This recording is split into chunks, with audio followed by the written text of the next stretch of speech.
Olá, turma, sejam bem-vindos a mais uma exposição do curso de Álgebra Linear. Nesse vídeo nós vamos estudar a imagem de uma transformação linear. Então, dado uma aplicação linear T de um espaço E em um espaço F, a imagem é a mesma definição de imagem que a gente conhece já do estudo de funções. Ou seja, dado um vetor V aqui, nós associamos a esse vetor V a imagem dele T de V, e a imagem é exatamente o conjunto formado por todos os elementos desse tipo aqui. A imagem dessa transformação linear é exatamente o conjunto que é a imagem de todos os elementos de E, ou seja, são da forma T de V, onde V pertence a E. Esse conjunto, que é um subconjunto de F, ele é também um espaço vetorial dentro de F. Como é fácil observar, porque se eu tiver dois elementos dentro da imagem de T, eles são necessariamente dessa forma aqui, né? Todo elemento dentro da imagem de T é a imagem de um elemento que está dentro de E. Então, se eu tomar dois elementos aqui dentro, eles têm que ser da forma T de V e T de U. São dois elementos aqui dentro, onde tanto V como U pertence ao conjunto E. E se a gente quer mostrar que é subespaço, a gente tem que mostrar que a soma deles também está dentro desse conjunto imagem. Como é que a gente faz isso? É só fazer. Quem é T de V mais T de U? Pela definição de ser T uma transformação linear, isso aqui é T de V mais U. Como tanto V como U pertence a E é um espaço vetorial, então V mais U também pertence a E. Então isso aqui é um elemento que pertence à imagem de T. Por quê? Porque ele é a imagem de um elemento que está em E, né? Porque V e U estão em E, e E é um espaço vetorial. Então aqui eu usei que é um espaço vetorial, e esse elementozinho aqui, V mais E, pertence ao conjunto E. Mesma coisa para T de alfa, T de U. Como é que a gente mostra que esse elemento está dentro da imagem? Ora, alfa T de U é T vezes alfa de U. Como U está em E é um espaço vetorial, alfa vezes U também pertence a E. Então esse elemento aqui está em E. E, portanto, T de alfa U pertence também à imagem de T. Então isso demonstra que a imagem ele é um subespaço vetorial de F. Observe que é sempre não vazio, né? Porque a gente já mostrou que para uma aplicação linear o vetor nulo de um vai no vetor nulo do outro. Então, a imagem ele é um subespaço de F. Além de ser um subespaço, ele não é tão livre assim como a gente possa imaginar. Por exemplo, vamos imaginar que a gente vai procurar aqui geradores para a imagem. Vamos supor que o conjunto X gera o domínio, gera E. O que dizer da imagem desse conjunto, ou seja, os elementos da forma T de X, onde X pertence a esse X maior.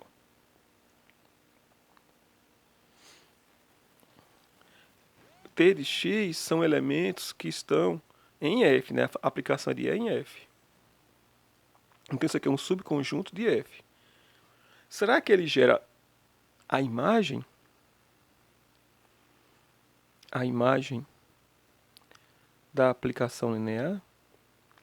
Sim, né? Porque como o gerado por X é o conjunto E todo, então dado um V qualquer pertencente a E, como esse gerado por X gera E, então esse elemento V ele vai ser uma combinação linear dos elementos de X. Então ele vai ser da forma alfa1 x1 mais alfa2 x2 alfa-n xn, onde cada um desses x e aqui pertence ao conjunto X. Então quem vai ser T aplicada a V?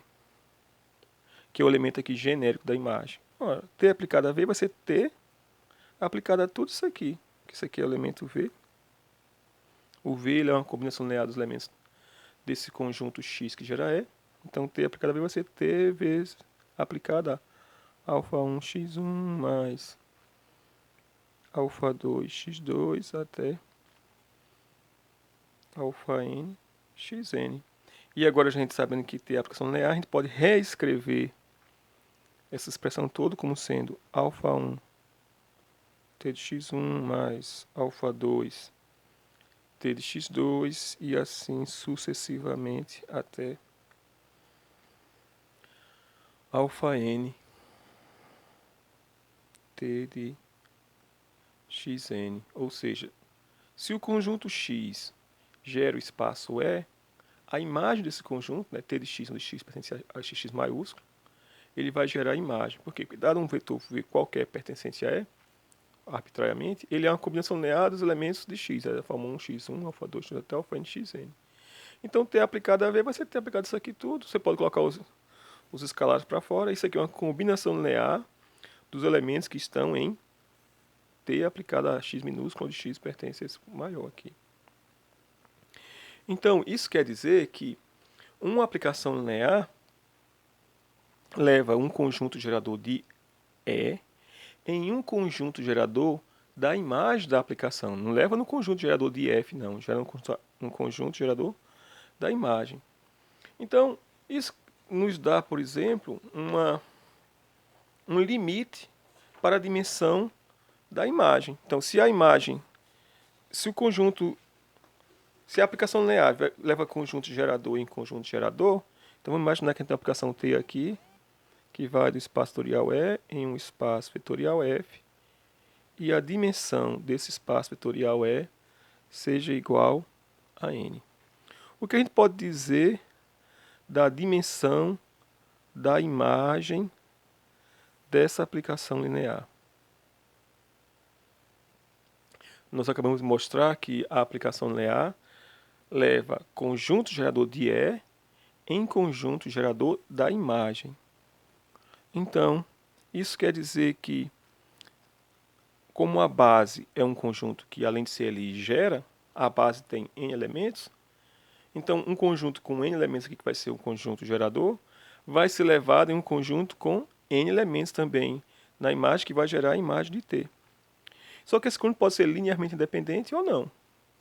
Uma coisa certa é que n elementos geram, então a dimensão tem que ser menor ou igual do que n, porque desses n elementos pode ser que tem alguns entre eles que são linearmente dependentes. Então isso quer dizer que a dimensão da imagem ela é menor ou igual que a dimensão do domínio, quando os espaços vetoriais forem de dimensão finita. Isso aqui é exatamente a dimensão do espaço E. Então a aplicação linear ela não pode levar um conjunto de dimensão A em um conjunto de dimensão maior do que A. Ou seja, a aplicação linear ela não tem essa propriedade de esticar a dimensão. Ela pode, no caso, diminuir, mas nunca aumentar. Vamos ver alguns exemplos, como fazer para determinar quem é uma base para a imagem, que é um trabalho que, na realidade, a gente já devia ter feito que a gente já fez nas outras exposições, mas agora eu vou falar sobre um dispositivo prático que permite, de forma organizada e controlada, determinar quem é uma imagem de um conjunto que gera um certo subespaço vetorial. Então, vamos considerar a aplicação T, que vai do R5 em R4, definida da seguinte maneira. A gente poderia fazer como antes de T de x, y, z, w, né, que são 5 coordenadas, mas eu vou utilizar nossas exposições anteriores e dizer apenas onde é que uma base vai. Então, vamos considerar que essa aplicação ela é tal que leva o vetor E1 em, deixa eu pegar aqui, um vetor 3, 4, 5, o vetor E2 no vetor 1, 2, 1, 3, o vetor E3 em 3, 1, 3, 2, 5, o vetor E4 em 2, 3, 1, 4. E por fim, o vetor E5 leva no próprio vetor aqui 1, 2, 1, 3. Que pode coincidir, né? Você pode ter uma aplicação linear que pode levar todos os 5 vetores em um mesmo vetor. No caso aqui o vetor E2 tem a mesma imagem do vetor E5. Bem, pelo que a gente já estudou, só tem uma única transformação linear do R5 no R4 que tem essa característica. Então, definindo a aplicação linear dizendo onde esses vetores da base vão, a gente definiu quem é a transformação linear. Claro que a gente também podia fazer t de x, y, z, w igual a uma relação aqui e depois encontrar qual é a imagem de cada um deles. Mas para ganhar tempo, já vamos logo dizer que as imagens são essas aqui. Então, nesse caso, quem seria o conjunto que vai gerar a imagem dessa aplicação linear? Deixa esses vetores que a gente vai precisar. Então, quem vai ser um conjunto que vai gerar a imagem de T? Pelo que nós discutimos antes, uma aplicação linear leva um conjunto gerador de E no conjunto gerador da imagem da aplicação linear. Então aqui, como nós temos uma base do R5, portanto gerador, então esse conjunto vai ser levado em um conjunto gerador da imagem de T. Então esse conjunto de imagem de T ele vai ser gerado por esses 4 vetores aí. 3, 4, 1, 5, 1, 2, 1, 3, 1, 3, 2, 5 e faltou quem? 2, 3, 1, 4. Então, nós sabemos quem é um conjunto gerador e para determinar quem é uma base, nós só precisamos extrair desse conjunto aqui aqueles vetores que geram e são LIs. Que agora pode dar um certo trabalho, né? Se a gente fosse usar o que a gente estudou no primeiro estágio, a gente poderia pensar, será que esses vetores são LIs? Como são 4 vetores no R4, basta calcular o determinante dele. Se der diferente de zero, a gente sabe que é LI, então isso aqui seria uma base da imagem, que iria coincidir exatamente com o R4, né? Porque seria 4 vetores. Bem, mas nós não vamos fazer isso, é porque quando você fizer o determinante aqui, não vai dar zero. Esse exercício faz esse determinante e verificar que não é zero. Então, em geral, como tratar esse tipo de situação? Ou seja, dado um conjunto, que é gerado por uns vetores, como extrair, né, como encontrar uma base para esse espaço vetorial, que é o que nós vamos fazer agora. Só que antes disso, eu vou fazer um lema, que está no capítulo 9 do livro, que são os seminários que vocês vão fazer, mas eu acho que eu não vou mais solicitar que façam esses seminários, porque vai dar muito trabalho, eu não sei se vocês vão ter tempo. Nós ficamos um pouco atrasados, esse método de exposição, esse método à distância, para mim, eu não estou achando muito bom, a gente está atrasando. Então, vou fazer aqui um lema para poder tratar desse assunto, tá bom? É um lema de um livro, que ia ser um seminário que quem iria fazer, iria ser, acho que era Felipe Lacerda. Então, o lema é o seguinte. Vamos imaginar que eu tenho um conjunto aqui X, que ele é gerado pelos vetores U e V. E agora o que eu quero fazer? Eu quero encontrar um outro conjunto gerador para esse conjunto X, em vez de ser U e V, como sendo U, e eu quero fazer uma manipulação algébrica entre U e V, como sendo V menos um escalar aqui alfa vezes U. E o lema diz exatamente o seguinte: se você tem que o X gerado por vetores U e V, aqui os vetores U e V são vetores não nulos, todos os dois são vetores não nulos, então X também é gerado por U e por V menos alfa U. E para mostrar esse lema, esse resultado, nós vamos usar que a dupla inclusão, ou seja, vou mostrar que esse conjunto está dentro gerado por esse e que esse está dentro do gerado por esse aqui. Bem, obviamente que o gerado por U e V menos alfa U, com certeza está contido dentro do gerado por U e V. Por quê? Porque U é uma combinação linear de U e V? É. Então U pertence a esse conjunto. V menos alfa U é uma combinação linear de U e V? É, né? V menos alfa U é exatamente 1 vezes V menos alfa vezes U. É uma combinação linear de U e V. Então, os dois geradores desse conjunto estão contidos dentro desse aqui, desse espaço. Então, o gerado por ele tem que estar contido dentro do gerado por esse aqui, né? Está dentro desse aqui. Então, isso aqui é óbvio. Agora o que a gente vai fazer é o contrário. Nós vamos mostrar que o gerado por U e V está contido dentro do gerado por U e V menos alfa U. E para fazer isso, vamos usar uma ideia semelhante. Nós vamos mostrar que os geradores desse espaço estão contidos dentro desse subespaço aqui.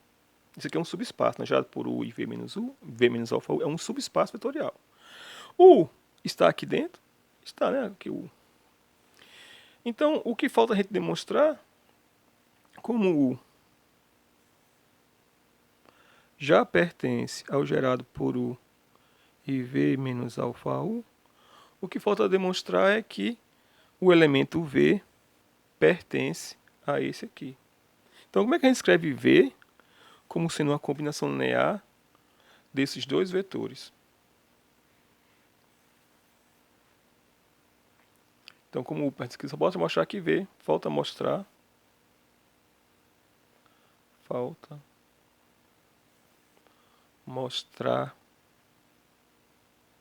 que V também pertence ao gerado por U e V menos alfa U. Então, como é que a gente escreve esse vetor V como uma combinação linear de U e V menos alfa U? Bem, eu quero que pense apenas o V. Como já tem menos alfa U aqui, basta eu então somar com alfa U. Então, V é igual a alfa vezes U mais V menos alfa vezes U, né? Porque alfa U menos alfa U cancela, dá apenas V. Então, eu escrevi o vetor V como uma combinação linear desses dois vetores. É alfa vezes U mais 1 vezes V menos alfa U.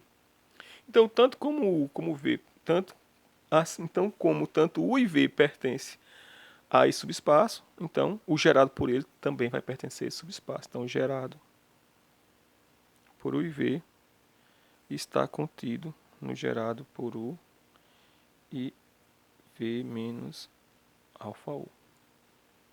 Em outras palavras, o que é que esse lema está nos dizendo? Que ao tentar procurar nesse conjunto aqui, ó, tem esses 4 vetores, um conjunto gerador, eu posso trocar um deles, eu posso trocar isso aqui, por esse mais um escalar vezes esse aqui. É isso que a gente demonstrou agora. A gente demonstrou que o que nós demonstramos foi um resultado bem interessante, que é o que o gerado por U e V é o mesmo gerado por U e V menos alfa U. Ou seja, a gente pode trocar um dos vetores, o U permaneceu o mesmo, mas eu troquei o V pelo V menos um escalar vezes o U. Ou seja, a gente trocou um deles pelo outro multiplicado por um escalar, a gente trocou o V pelo outro, que é U multiplicado por um escalar, somado com o V aqui. É menos alfa vezes U mais V. Então, aqui nesse caso, que nós estamos a estudar, que é isso aqui, nós queremos encontrar quem é uma base para o espaço gerado por esses 4 vetores. Então, a ideia é trocar algum desses vetores de tal forma que a gente pode multiplicar um deles por um escalar, no caso esse aqui, vamos multiplicar por escalar, e somar aqui um E por esse. E vamos fazer isso de tal forma a usar aquela ideia do primeiro estágio, que nós usamos muitas e muitas vezes, que era que quando um vetor ele não é combinação linear dos seus anteriores, né, você tem uma lista ordenada de vetores, e nenhum deles é combinação linear dos outros, os vetores são LIs. Então, a ideia que a gente vai usar é uma ideia parecida com essa aqui. Ó. Como é que eu mostro que esses vetores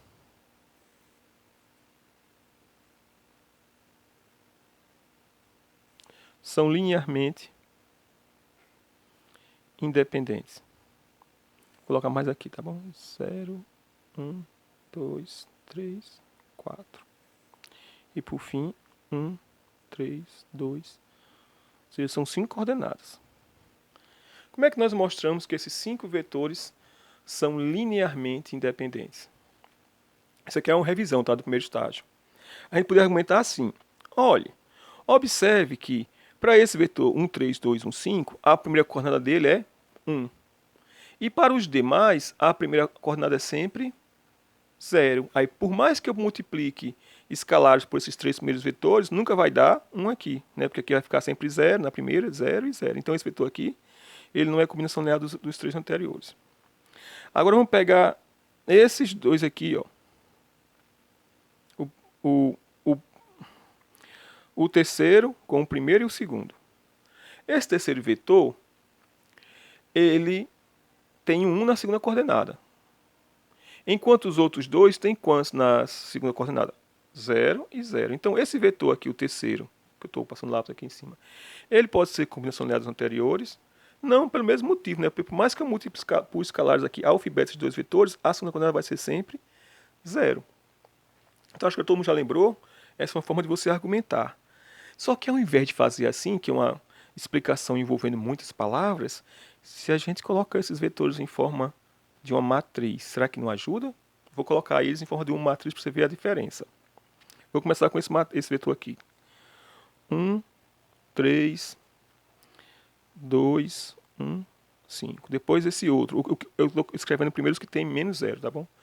0, 1, 2, 3, 4. O terceiro, 0, 0, 1, 5, 1. E o quarto, 0, 0, 0, 1, 2. Escrevendo em forma de matrizes, fica mais fácil a gente visualizar. Ó. Esse primeiro vetor, ele não é combinação linear dos demais. Por quê? Porque aí embaixo dele só tem 0. Então, por mais que eu multiplique aqui por escalares, porque se a gente tentasse escrever esse vetor como uma combinação linear desses três, eu iria multiplicar esses 3 vetores por escalares alfa, beta e gama, e quando eu somasse esse vetor multiplicado por alfa, esse por beta, esse por gama, teria que dar isso aqui. Isso nunca vai acontecer porque na primeira coordenada vai dar sempre 0. A mesma coisa agora, eu estou fazendo a mesma explicação, só que agora usando matriz para ficar mais fácil de visualizar a independência. Analogamente, esse segundo vetor, ele jamais será uma combinação desses dois últimos. Por quê? Porque por mais que eu multiplique por escalares desses dois aqui, a segunda coordenada vai ser sempre 0, alfa vezes 0, 0, beta vezes 0, 0. Então aqui na segunda coordenada sempre vai dar 0, tanto na segunda como na primeira.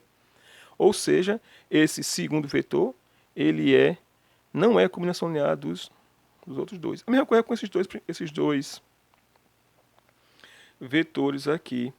Observe que o vetor 151 não pode ser escrito como uma combinação linear desse vetor de baixo, porque por mais que eu multiplique por escalar, que vai dar sempre 0. Então, a ideia nossa é fazer exatamente isso naquele exemplo que a gente vai tratar agora. Nós vamos colocar os vetores em forma de matriz. Nós vamos poder multiplicar trocar um desses vetores, multiplicando um deles por um número somando com o outro, de tal forma que a gente possa zerar aqui para poder usar esse mesmo argumento. Então, uma matriz que está nessa forma aqui, ó, que o primeiro elemento não nulo de cada linha, no caso aqui nessa segunda linha, quem é o primeiro elemento não nulo? 1. Para esse elemento não nulo, os elementos abaixo dele são todos 0. Observe nessa terceira linha aqui, ó. O primeiro elemento não nulo é 1. Abaixo dele, todo mundo é 0. E à esquerda dele também todo mundo é 0. Até essa última aqui. À esquerda dele todo mundo é 0. Abaixo não tem mais nada, então matrizes que tem essa forma são chamadas de matriz em forma de escada. Porque se você reparar direitinho aqui, você pode colocar aqui os zeros, ó, formando uma. Separar os zeros do outro, formando uma escada. Principalmente nos livros de álgebra linear do Boldrini. Alguns livros falam em forma escalonada, mas vamos tratar de forma escada mesmo, que é mais fácil você lembrar. Então, quando você tem uma matriz em forma escada, é fácil visualizar então que os vetores que aparecem são todos linearmente independentes. Então, vamos voltar agora para o exemplo, depois dessa revisãozinha desse momento de nostalgia.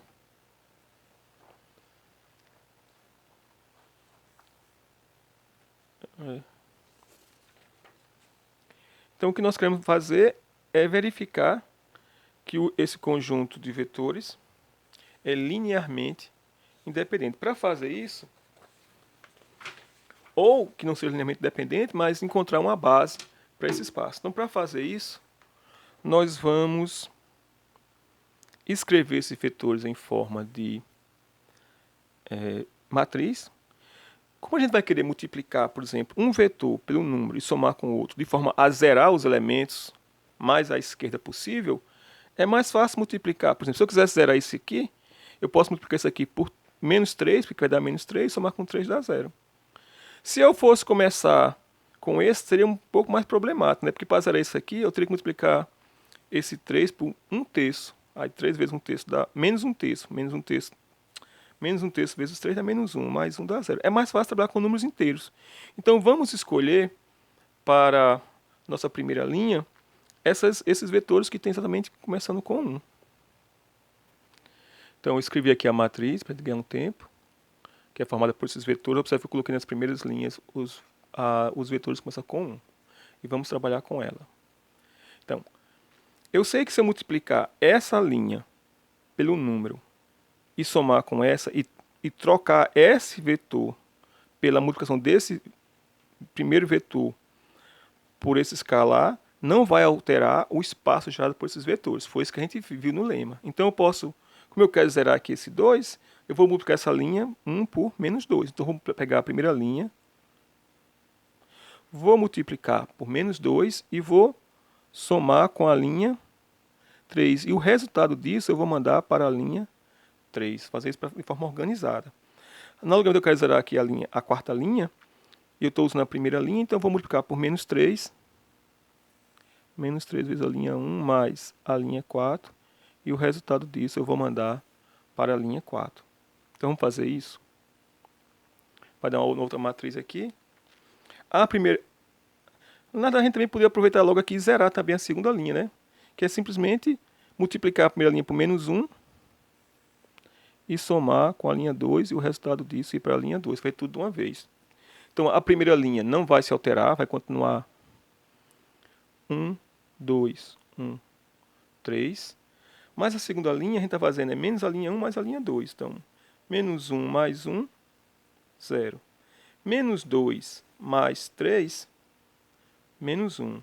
Menos 1, não, menos 2 mais 3 dá mais 1, né?